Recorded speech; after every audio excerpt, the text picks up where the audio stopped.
सिद्धेभ्यः। जय श्री ओम नमः सिद्धेभ्यः। ओंकार बिंदु संयुक्तं नित्यं ध्यायन्ति योगिनः।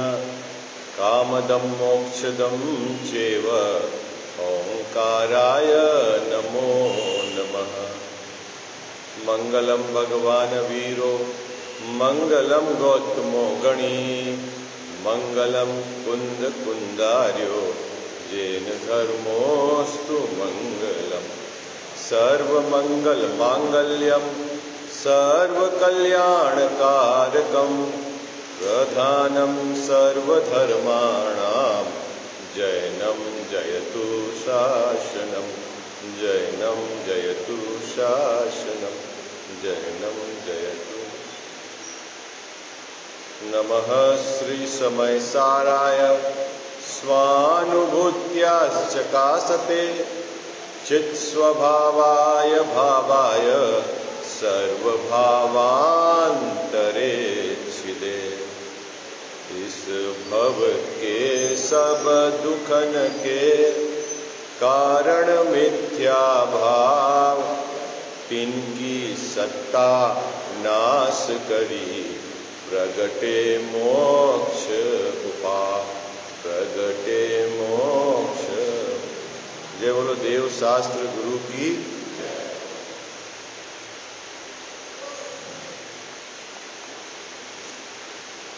चौथा अधिकार, मिथ्या चारित्र के स्वरूप पर अपनी चर्चा चल रही है। इस जीव की पर्याय में जो राग द्वेष होते हैं उसका नाम मिथ्या चारित्र है। क्रोध मान माया लोभ 9 प्रकार की कसाएं, हास्य रति आदि, इन सब का नाम मिथ्या चारित्र है। इतनी बात टोडरमल जी साहब ने अभी इस प्रकरण में यह स्पष्ट की। एक बात जरूर हमारे चित्त में ये रहती है कि ज्ञानियों के जीवन में भी राग देखा जाता है। मुकेश जी वैसा चौथे गुणस्थान वृत्ति उनके जीवन में, पंचम गुणस्थान वृत्ति उनके जीवन में, और छठे सातवें गुणस्थान वृत्ति मुनिराज की भूमिका उनके जीवन में भी राग देखा जाता है। यदि हम शास्त्रीय भाषा से बात करें तो स्वंजलन का राग मुनिराज के है पर्याय में, पंचम गुणस्थान वृत्ति के प्रत्याख्यानावरण का राग विद्यमान है, और चौथे गुणस्थान वृत्ति के अप्रत्याख्यानावरण। जब मैंने प्रत्याख्यानावरण बोला, अप्रत्याख्यानावरण बोला, इसका मतलब है नीचे के राग तो है ही। बात पकड़ में आई आपको? क्या बाबू जी, है ना? अब राग पर्याय में विद्यमान है और उस राग को आप मिथ्या चारित्र नहीं कह रहे हो। भैया प्रश्न समझ में आया? आप राग ज्ञानियों की पर्याय में विद्यमान होने पर उस राग को मिथ्या चारित्र नहीं कह रहे हो, और मिथ्या दृष्टि के उस राग को मिथ्या चारित्र कह रहे हो। ये क्या चक्कर? बाबू जी चक्कर समझ में आया ना? ये बड़ा समझने जैसा विषय है। मुकेश जी भाई साहब, एक अज्ञानी मिथ्या दृष्टि 5 इंद्रियों के विषयों से दूर हटता है, ठीक है? तो उसके चारित्र को आप कह रहे हो अचारित्र, झूठा, मिथ्या। और ज्ञानी धर्मात्मा भी है ना 5 इंद्रिय के विषयों से दूर हटा, तो उसके चारित्र को आप कह रहे हो सच्चा। तो बाहर में तो दोनों दूर हटे हैं, तो एक को सच्चा और एक को झूठा क्यों कह रहे हो? समझ में आ गई बात आपको? बाबूजी प्रश्न समझ में आ गया है कि नहीं? ये प्रश्न बहुत कॉम्प्लिकेट प्रश्न है और ये तो जगह जगह खड़ा होगा आपको। बहुत जगह जगह खड़ा होगा। जब अपन समय सार का अध्ययन करेंगे तो बोलेंगे कि ज्ञानी के भोग भी निर्जरा के हेतु हैं और अज्ञानी के भोग बंद के हेतु हैं। मुकेश जी भाई साहब, क्या आप लड्डू खाओ तो बंद और ज्ञानी लड्डू खाए तो निर्जरा? ये क्या चक्कर है? लड्डू तो दोनों खा रहे हैं। बाबूजी समस्या समझ में आई? अब ये बात जन सामान्य के गले में कैसे उतरे मुकेश जी भाई साहब? कैसे समझावे जब जीव को ये बात? बाबूजी जब तक कसाई की मंदता में जीव समझने की बात नहीं रखे तब तक उसको कैसे समझ में आवे? बाकी अभी किसी से भी आप कहो, अभी यहां आप बैठे हो, आप में से भी मुझे विश्वास है कि 90% लोगों को ये बात गले नहीं उतरती। भले ही गर्दन हिला रहे, क्या भले ही गर्दन हिला रहे हैं, लेकिन ये बात विश्वास में नहीं आ रही है क्या कि उनने 6 काय के जीवों की रक्षा की। किन्ने बाबूजी? किन्ने?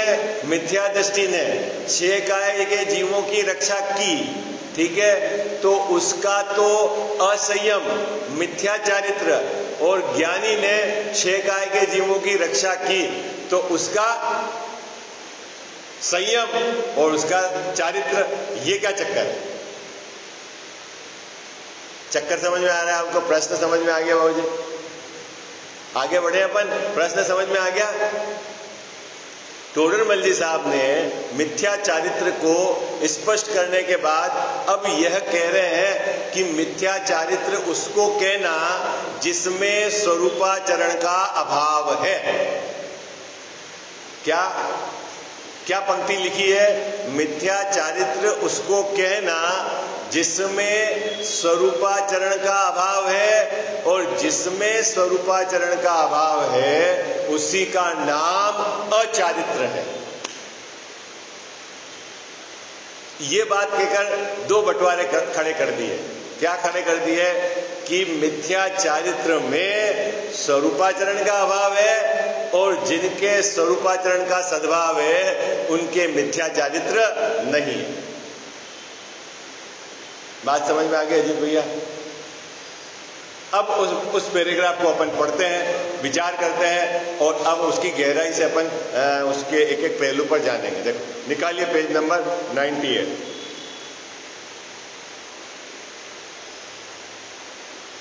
तथा इस मिथ्या चारित्र में स्वरूपाचरण चारित्र का अभाव है। मिल गया पैराग्राफ सबको? इसीलिए इसका नाम अचारित्र भी कहा जाता है। बाबूजी, मिथ्या दृष्टि 6 काय के जीवों की रक्षा करता है तो क्या नाम दिया जाएगा उसका? है? उसका नाम क्या दिया जाएगा? लिखा ना, अचारित्र भी कहा जाता है। मुकेश जी भाई साहब, क्या कहा जाएगा? अचारित्र भी कहा जाता है। क्यों? क्या 6 काय के जीवों की रक्षा करना गलत बात है?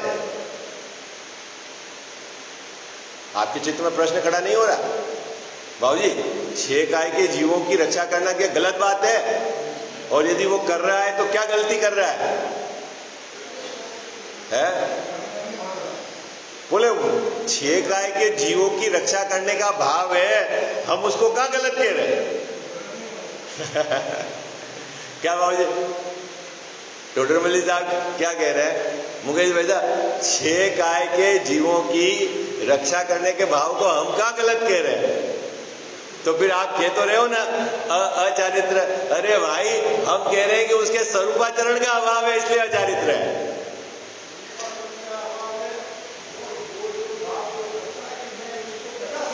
हाँ, ये अब बाबूजी के पकड़ में आ गई बात। अब बाबूजी के पकड़ में आ गई। अब बात पकड़ में आ गया। हाँ, ये संधि समझ में आ जानी चाहिए मुकेश भाई साहब। इस जीव को मैंने बचा लिया तो धर्म हो गया, और यह जीव मुझसे मर गया तो मेरा अधर्म हो गया।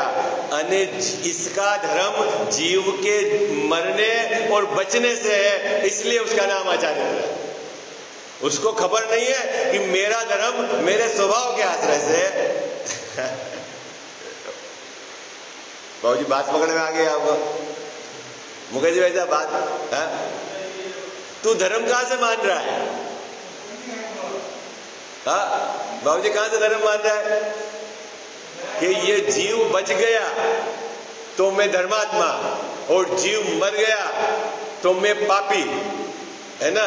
ऐसा मान रहा है। तो तेरा धर्म क्या किसके आधार से चल रहा है बाबूजी? जीव के मरण और जीने के आधार से चल रहा है। तो तुझे तो अभी तेरे स्वरूप की खबर नहीं है, तुझे तेरे स्वरूप की खबर नहीं है। तू ज्ञाता स्वभावी है, ज्ञान गुण का घन पिंड है, ज्ञान ज्ञान ज्ञान रूप तेरा परिणमन होना है, ये तेरी व्यवस्था है। उसको न जानकर तेने धर्म का आधार किसको माना बाबूजी?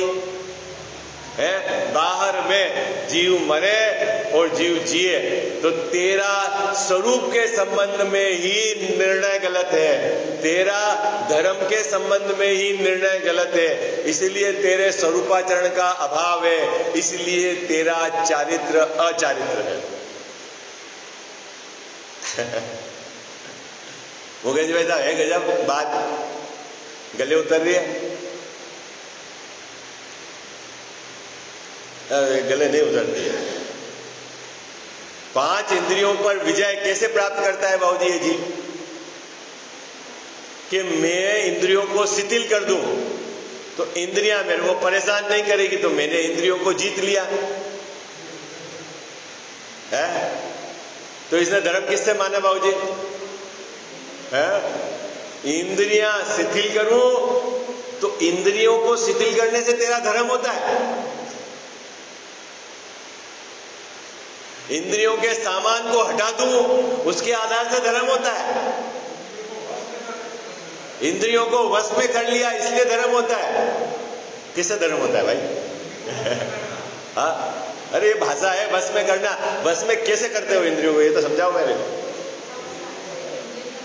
इंद्रियों को वश में कैसे करते हो बाबूजी बताओ आप?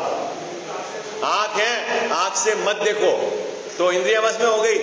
अरे अपने ज्ञाता स्वभाव में रहना और इंद्रियों से काम नहीं लिया तो उसको कह दिया इंद्रियों को वश में किया। और इसको ज्ञाता स्वभाव की खबर नहीं है और मानता यह है कि मैंने भोजन छोड़ दिया तो मेरे धर्म हो गया। ओ और मेरा तो आज एकादश था और ध्यान नहीं रहा और मैंने ये पानी पी लिया, मेरा धर्म भ्रष्ट हो गया। है। तेरा धर्म पानी के आधार से चल रहा है।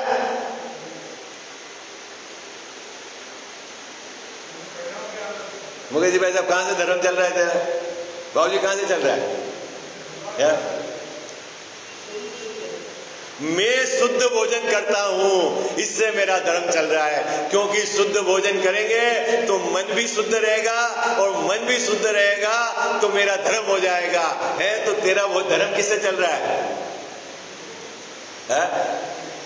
अज्ञानी भी शुद्ध भोजन कर रहा है और ज्ञानी भी शुद्ध भोजन कर रहा है। अज्ञानी के अचारित्र है और ज्ञानी के चारित्र है। ये मेरे समझ में नहीं आ रही बात। अब आपके समझ में आ गई क्या गड़बड़ी है? समझ में आ गया आपको? वह अज्ञानी बाबूजी उस शुद्ध भोजन शोध का भोजन कर रहे हो ना आप, 2 दिन का आटा है, 3 दिन का मसाले है, उससे धर्म हो रहा है, ये मानता है अज्ञानी है। उसको मान के बैठ। तो तेरा धर्म आटे के आधार से है, तेरा धर्म मसाले के आधार से है। किसके आधार से है? तो बहुत अच्छी बात बता दी मुकेश जी भाई साहब। अब तो अपन कुछ भी खाओ। अरे मूर्ख, कुछ भी खाएगा तो डंडे पड़ेंगे नरकों में। उधर की बात नहीं कह रहे अभी। ज्ञानियों के जीवन में भी ऐसी वृत्ति सहज पाई जाती है। अंतर अपने को समझना है ज्ञानी और अज्ञानी में। बाबूजी अंतर अपने को समझना है। ज्ञानी उसके आश्रय से धर्म नहीं मानता, वह उसकी सहज वृत्ति होती है, वह तो अपने ज्ञानानंद स्वभाव के आश्रय से धर्म मानता है। ओ वृत्ति चारित्र गुण का निरंतर परिणमन, धर्म को किस रूप में मान के बैठना है? हम किस रूप से धर्म मान के बैठते हैं? थोड़े से मंद कसाई के परिणाम हो गए बाबूजी, दया के परिणाम हो गए, पूजा के भाव हो गए, तो धर्म मानते हैं कि नहीं मानते? हो गया आज के आनंद की जाए। कहां से आनंद आया है मुकेश भाई साहब? कहां से आनंद आया है? वो बाजा पेटी बजाने वाला बहुत बढ़िया था, जोरदार, आज तो आनंद आ गया। तो बाजा पेटी से धर्म हो रहा है तेरे को? हाँ,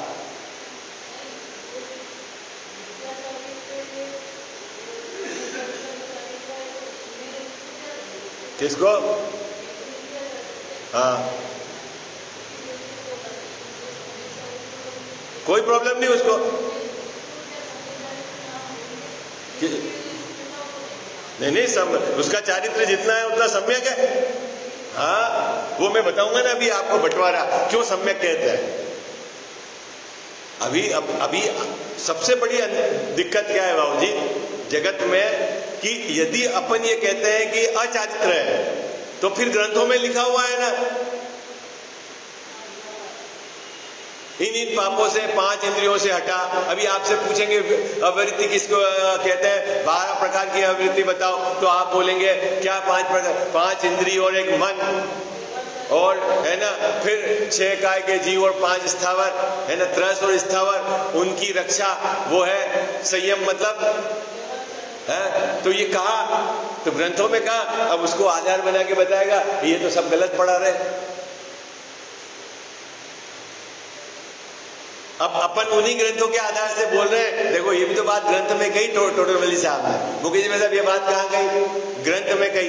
मतलब ज्ञानी के उनके जीवन में भी इस प्रकार के भाव सहज होते हैं। आई बात समझ में? और अज्ञानी के होते हैं, अज्ञानी उसमें धर्म मानता है। आई बात समझ में?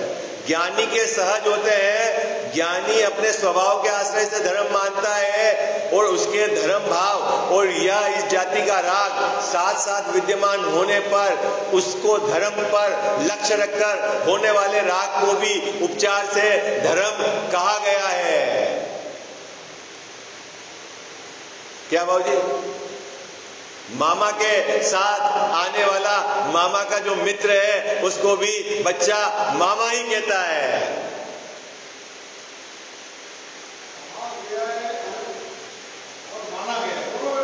बस गड़बड़ी तो वही है, गड़बड़ी तो वही है, बस ये तो सुलझाना है हमने। जिस राग को हम मेटना चाहते हैं उस राग को ही यदि आप धर्म मानोगे तो क्या धर्म को मेटना है? नहीं साहब, यदि हम ऐसा मानने लग जाएंगे कि ये देवशास्त्र गुरु के प्रति का राग इसको मेटेंगे तो फिर हम कहां जाएंगे? अरे भाई, तू यदि उसको आश्रय भूत नहीं मानता है, उसको उपादेय नहीं मानता है, तेरी आत्मा को उपादेय मानता है, तो भी तेरी भूमिका अनुसार राग आए बिना रहेगा नहीं। ज्ञानी धर्मात्मा को भी देवशास्त्र गुरु के प्रति जबरदस्त भक्ति का भाव आता है। क्यों? कि कहां जाएगा उसका राग? कहां जाएगा राग बाबूजी उसका? है पंच परमेष्ठियों के प्रति जाएगा, उसके अलावा कहां जाएगा? जो उस मोक्ष मार्ग में स्थित है उन्हीं जीवों के प्रति भक्ति का भाव आएगा ज्ञानियों के। लेकिन अंदर में धारा ये बराबर चलती है कि ये राग है, ये आश्रयभूत नहीं है, ये राग है, ये उपादेय नहीं है। उपादेय तो मेरा त्रिकालीय ध्रुव स्वभाव है, ऐसी धारा चलना वो ज्ञानी की ज्ञान धारा है।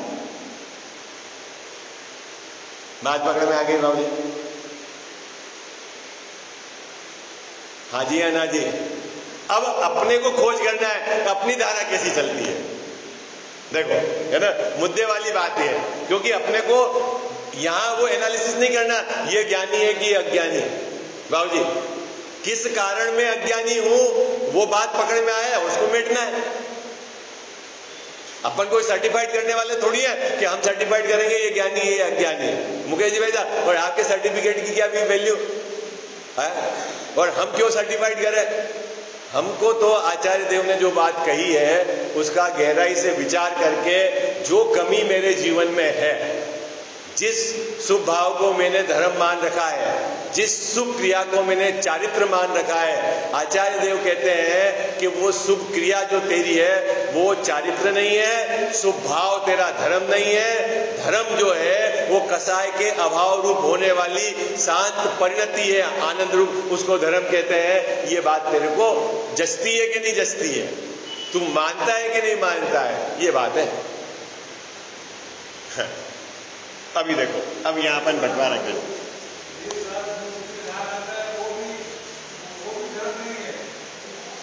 हाँ, कहा हम कहां कह रहे धर्म है? हम कहां कह रहे धर्म है? मैं कहां कह रहा हूं धर्म है? राग तो राग है।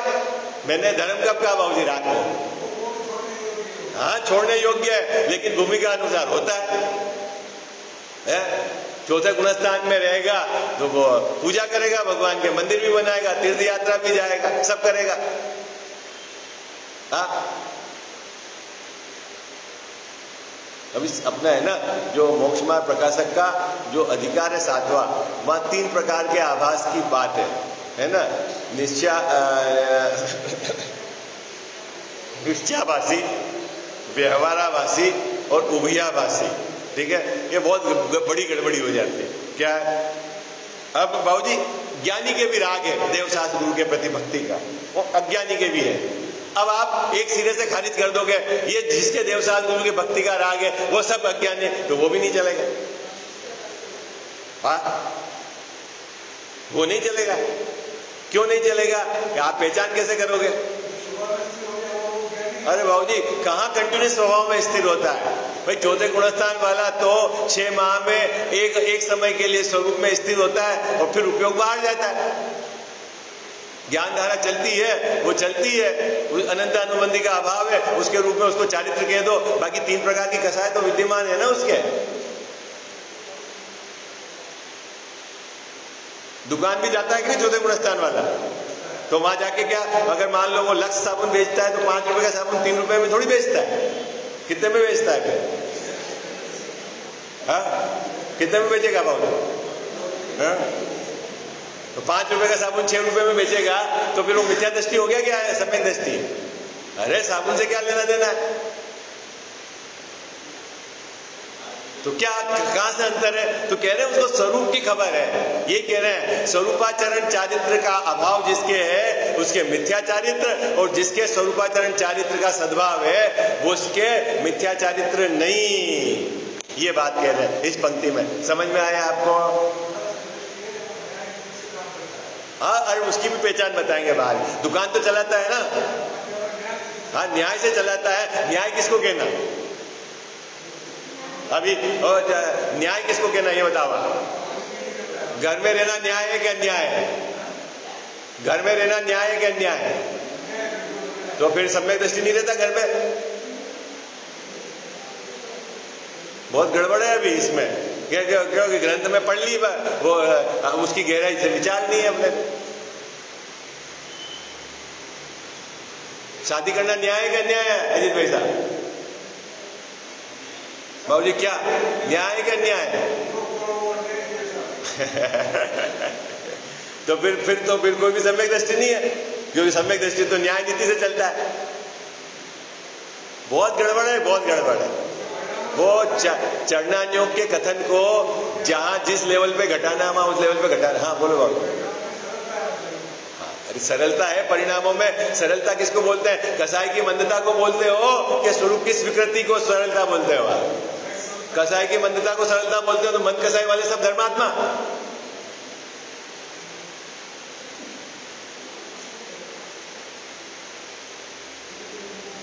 बहुत बहुत बहुत अभ्यास चाहिए भाई, बहुत अभ्यास चाहिए है। निवृत्ति लेके गहराई से अभ्यास करो तब बात पकड़ में आएगी।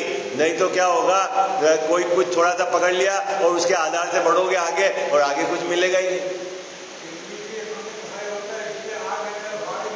हाँ, केवली भगवान के कसाय कहाँ है? कौन सी कसाय है उनके? कहाँ केवली भगवान के कहाँ कसा है? वो कहाँ कसा है उनके तो चारों का अभाव हो गया। अब वेदनी कर्म का उदय तो होता है। हाँ, वेदनी कर्म का उदय, तो वेदनी कर्म कसाय में कहाँ आती है? कसाय तो मोहनी का विभाजन है। उनके साता वेदनी का उदय है, समोसरण लग गया। इरियापद आश्रव भाई वो क्या है? मन वचन काय का वहां पर वो है, क्योंकि संयोग केवली योग के साथ है तो आश्रव है, लेकिन वहां कसाय नहीं है तो बंद नहीं है, इसलिए उसको इरियापद आश्रव कहते हैं।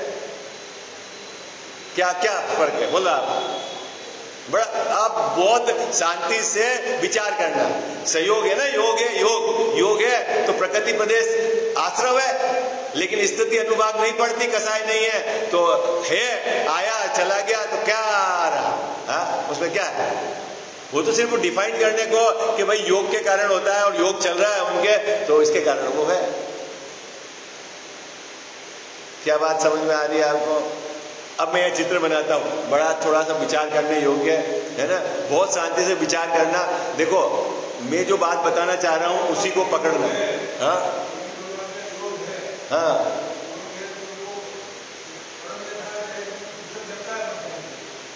क्या बोल रहे हैं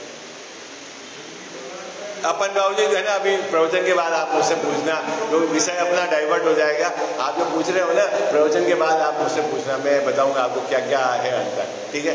अभी क्या चल रहा है अपना? अपन दो तरह का विभाजन करते हैं इस पंक्ति के आधार से, क्योंकि यहाँ मिथ्या चारित्र को डिफाइन कर रहे हैं। ठीक है भैया, क्या डिफाइन कर रहे हैं? मिथ्या चारित्र को डिफाइन कर रहे हैं। और डिफाइन करने में टोडरमल साहब ने एक शब्द लिया है, वो कहा है स्वरूपाचरण चारित्र का अभाव।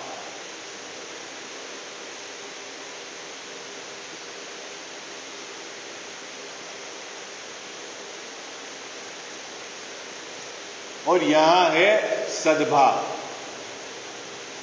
ये है अज्ञानी और ये है ज्ञानी। ठीक है? जिनके स्वरूपाचरण चारित्र का अभाव है वह है अज्ञानी, जिनके स्वरूपाचरण चारित्र का सद्भाव है वह है ज्ञानी। ठीक है? इसके आधार से जिनके स्वरूपाचरण चारित्र का अभाव है वो इनका सब चारित्र मिथ्या चारित्र, और जिनके सद्भाव है उनका मिथ्या चारित्र नहीं। ठीक है? ये पहली पंक्ति का। अब अपन थोड़ा सा इसका विस्तार देते हैं कि यह पूजा करता है, व्रत पालता है, छह काय के जीवों की रक्षा करता है,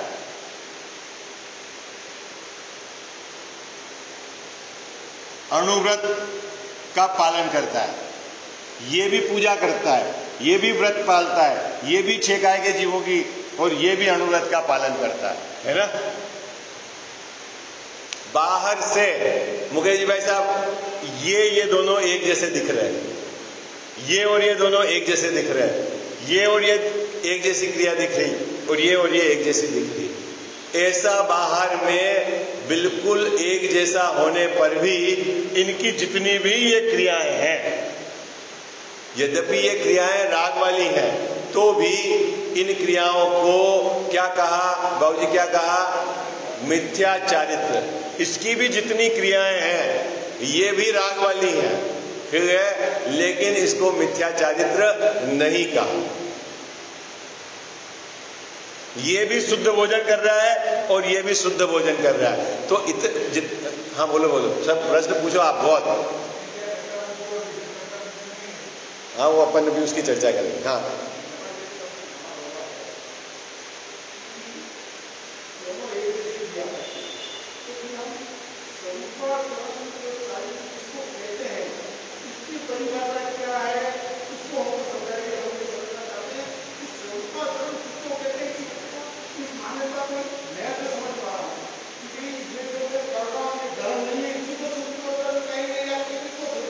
मैं अपना स्वरूप, मैं ज्ञाता दृष्टा हूं, ज्ञान स्वभावी हूं, जानन जानन रूप मेरी क्रिया है। मैं ऐसा जिसको निर्णय और स्वीकृति है उसके स्वरूपाचरण चारित्र है। आई बात समझ में? जिसको ये निर्णय और स्वीकृति नहीं है उसके स्वरूपाचरण चारित्र नहीं है। खबर आई है? बात पकड़ में आएगी भैया? क्या अभी क्या गड़बड़ी होती है एक एक चीज में? पूजा ये भी करता है, पूजा ये भी करता है, ये क्या करता है? पूजा में धर्म मानता है। पूजा की क्रिया को करने वाला स्वयं मानता है, देह की क्रिया का कर्ता बनता है, इससे मुझको लाभ होगा ऐसा मानता है। क्या क्या गड़बड़ी अब आपको समझ में आ रही है? गड़बड़ी समझ में आ रही है आपको बाबू जी? मुकेश भाई साहब क्या क्या गड़बड़ी? पूजा ये भी करता है, पूजा ये भी करता है। क्या गड़बड़ी है? जब ये पूजा करता है तो पूजा में धर्म मानता है। देह की क्रिया जो पूजा में हुई, मैंने खड़े रह के की पूजा। किसने पूजा की? शरीर की क्रिया का कर्ता मानता है ना? जो राग भाव है उसको धर्म मानता है। ये मेरा स्वभाव तो ज्ञाता दृष्टा है, ऐसा इसको स्वीकार नहीं है। और ये भी पूजा करता है, पूजा के काल में भी इसके एक धारा चलती है, ये शुभ राग है, ये धर्म नहीं है, ये अस्थिरता जन्य है, इसको भी मुझे मेटना है। देह की क्रिया का मैं करने वाला नहीं हूं, इसको ये धारा चलती है, इससे मेरे को कोई लाभ नहीं है। बोलो अब मुकेश भाई आपने क्या धारा चलती है?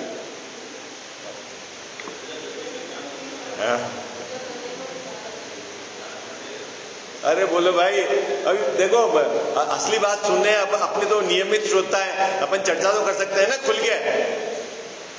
भाई क्या बड़ी सभा होती है ना मुकेश भाई साहब, तो बड़ी सभा में अगर इतनी बारीकी से समझाने का समय नहीं रहता, ठीक है? और जो श्रोता आते हैं वो प्रिजुडियस है, पहले से उनको पता है कि यहां सब गलत पढ़ाया जाता है। क्या उनको पता है बाबूजी? क्या पता है? यहां उनको ऐसा गलत पढ़ाया जाता है। और अनादि सा चला हुआ मिथ्यात्व, जिसने बाहर की क्रियाओं में धर्म मान रखा है, उस मिथ्यात्व पे चोट पड़ती नहीं है, और वह भले ही 1 घंटा बैठता है अपने मिथ्यात्व को सुरक्षित लेके चला जाता है। बोले यार सब बेकार है, उल्टी बात, नहीं करे तो क्या करे? बोला वो यूं कहता है, अगर हम व्रत उपवास नहीं करें तो क्या धर्म क्या हो गया, ये समझाओ मेरे। बोलो ज्ञानियों के धर्म नहीं होता है क्या? उनके व्रत उपवास नहीं होते हैं क्या? हमने कब कहा कि नहीं होते? लेकिन हम व्रत उपवास के आधार से धर्मात्मा नहीं मानते। तो किसके आधार से धर्मात्मा मानते हो? अरे वह जो राग के भाव है उससे भिन्न अपने को ज्ञाता दृष्टा समझता है, उसकी स्वीकृति है। ये तो रह गई बात सामान्य। अब मैं क्या मानता हूं इस पर विचार करो। अब बोलो भाई, हैं मुकेश भाई साहब, मैं क्या मानता हूं?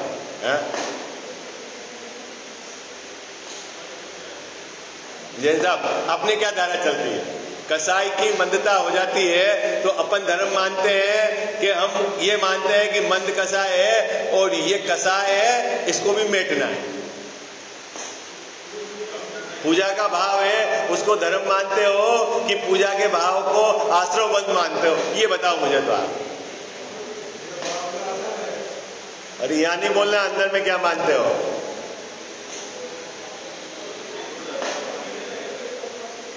हाँ बोलो भाई, बोलो मुकेश भाई साहब, क्या बात है? हाँ वो पद्धति बुद्धि है, उसमें क्या दम है?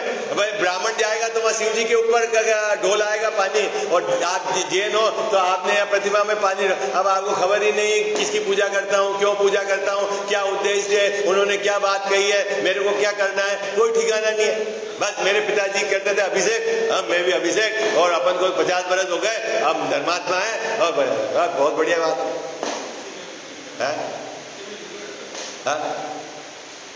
और एक नई बीमारी चालू हो गई, शांति धारा, आधा 1 घंटा तक धारा करो शांति हो जाएगी। अब शांति से कहां से शांति आती है? धारा से आती है क्या?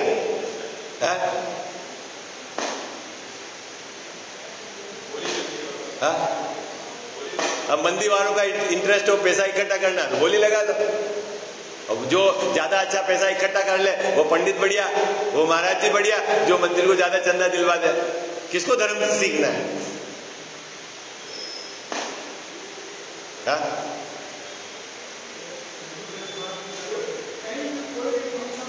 हाँ,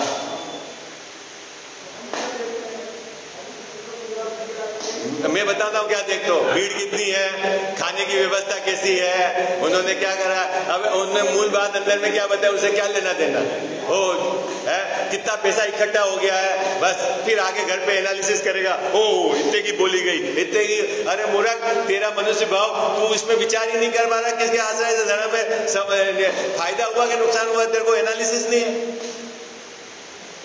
इतना कीमती मनुष्य भाव है, वो उसमें 1 घंटा बैठकर विचार करके अंदर में जाता तो चला जाता, और वहां पे और फिर वो 1 घंटे के अलावा भी पूरे समय ये बात है?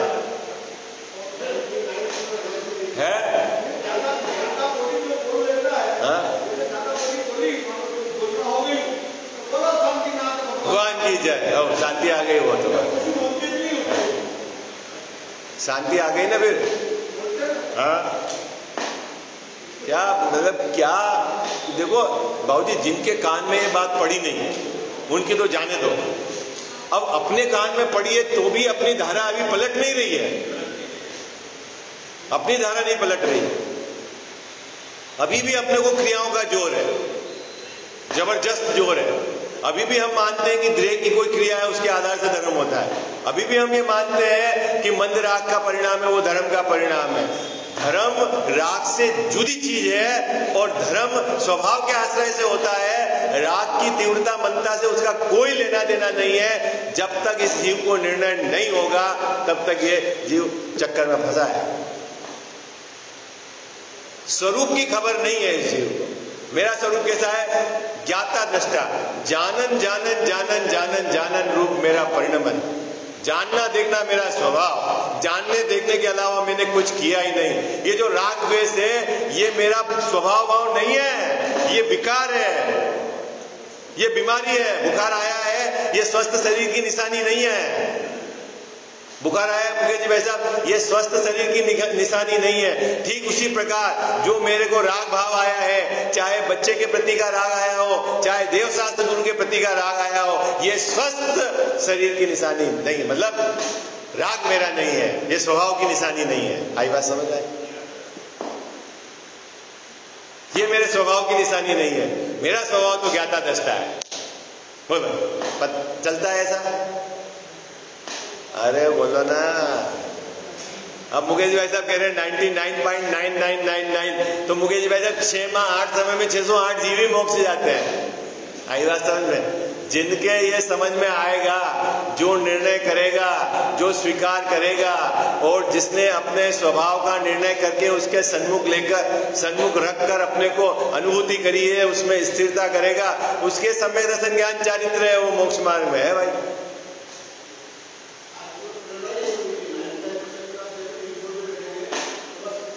अभी आप व्हाट्सएप देखो, चमत्कार की झड़ी लगी हुई है, चमत्कार की झड़ी लगी हुई, बोलियों की झड़ी लगी हुई है, उसकी झड़ी लगी हुई। वस्तु के स्वभाव की तो बाबूजी चर्चा कहाँ है, बोलो। और हमारे से भी बहुत लोगों का आग्रह रहता है, तो आप एकदम इतनी ऊंची बात मत करो, नहीं तो सब लोग टूट जाएंगे। अरे टूट, अभी सब टूटे, कम से कम 5 तो सुने। अपने को 100 को नहीं सुनाएंगे, 5 को सुनाएंगे। वो निर्णय करके इसमें से एक आधा आगे बढ़ेगा तो काम हो जाएगा। और बात ही नहीं करेंगे तो 100 के हिसाब में कुछ नहीं मिला, फिर क्या मिला राहुल जी? ये तो धारा के विपरीत काम है। अपना जो काम है मुकेश भाई साहब, धारा के विपरीत। यदि अभी पुण्य में धर्म कहना हो, आपके जो व्रत उपवास को सीधा धर्म कहते हैं, तो अभी भिड़ने लग जाए, चंदा नहीं इकट्ठा हुआ अभी, क्योंकि हम मान भी यही रहो आप, और हमको कहना भी यही है। बात बढ़िया हो गया काम। एक बात जरूरी है, बार बार ये कहता है साहब, आप बार बार कहते हो तो लोग स्वच्छंदी हो जाए, छोड़ देंगे सब। बड़ी मुश्किल में तो मंदिर आ रहा है और आपने सीधी बात कह दी कि पूजा में धर्म नहीं है, तो छोड़ देंगे। तो बाबूजी क्या क्या बोला, पूजा में धर्म कहना चालू कर दे। अब बोला अगर पूजा में धर्म कहना चालू कर दे तो छोड़ेगा तो 1 जना, और जो मेहनत कर रहे हैं 8-10 जने विचार करने के लिए, वो सब छूट जाएंगे। और टोडरमल साहब ने उसका बहुत सुंदर उत्तर दिया है। मैं आपको अभी बता देता हूं जब आएगा प्रकरण, कि यदि पूजा में धर्म कहना लग गए, किस डर से, कि अज्ञानी पूजा करना छोड़ देगा, तो ऐसा कभी ज्ञानियों को या ऐसा कभी भी वक्ता को नहीं करना चाहिए, क्योंकि पूजा करते समय भी पहले वो अज्ञानी था और अब उसने पूजा छोड़ दी तो भी अज्ञानी है, कोई फर्क नहीं पड़ेगा उसके। लेकिन जो सुनकर समझकर एक आधा जीव भी यदि मोक्ष मार्ग में लग गया तो ये अचीवमेंट है। वो तो वैसे ही संसार में था, पुण्य बंध से ज्यादा स्वर्ग में चला जाता, उससे क्या मिलता, संसार का संसार में ही रहता। ऐसा कहा है टोडरमल साहब। आई बात समझ में?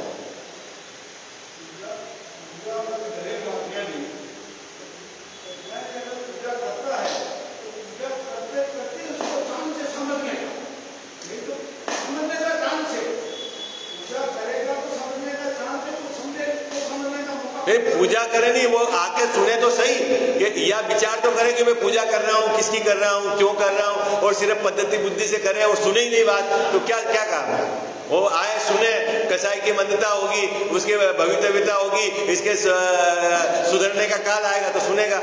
अभी ऐसा होगा बाबूजी, आप सुनने आओ और पत्नी सुनने नहीं आए, बोले ये सब बेकार बात है। अब आप रोज उसे माथापूरी करने से तो रहे, अब उससे क्या, वो जिसके रखना है संसार में वो क्यों सुनने आएगा यहाँ पे, ये बताओ आप?